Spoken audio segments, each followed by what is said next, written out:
So ngayon guys, ituturo ko sa inyo kung paano lutuin ang chicken feet.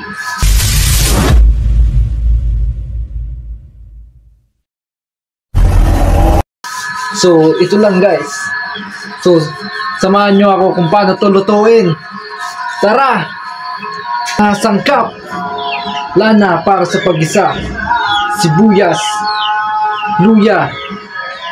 So guys, niready ko ng mga lulutuin. So ito na guys, sinati ko na sa tatlo yung chicken feet at sibuyas, bawang guys, at luya.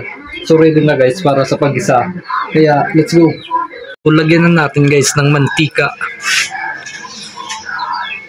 Yan, konti lang guys dahil mas yan, malana. Mamantika na rin ng chicken feet. Lagay na natin ang sibuyas, bawang, luya dahil mainit na.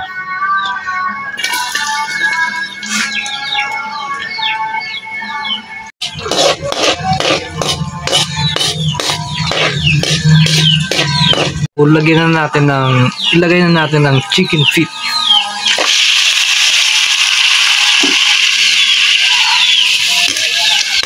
Yan, haluin lang natin guys.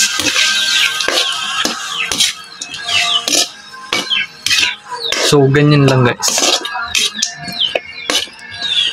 Lagyan natin ng isang basong tubig. Yan, para gisahin. Dahil wala na yung sabaw guys, pinamantika natin guys para mas malasa. So ilalagay ko na tong berdura guys.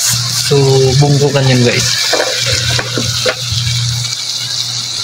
Yan, para mas lalong sumarap. At naglagay ako ng toyo. Yes, then adobo lang yan guys. Yan.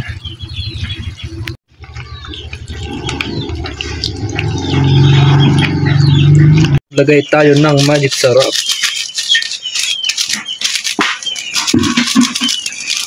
Ilalagay na natin guys ang pamintang dahon, sili. Lagay tayo ng suka guys.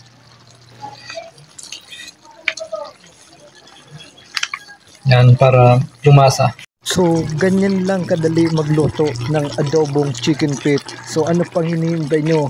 Mapapamura na kayo dito. Kaya magluto na rin kayo.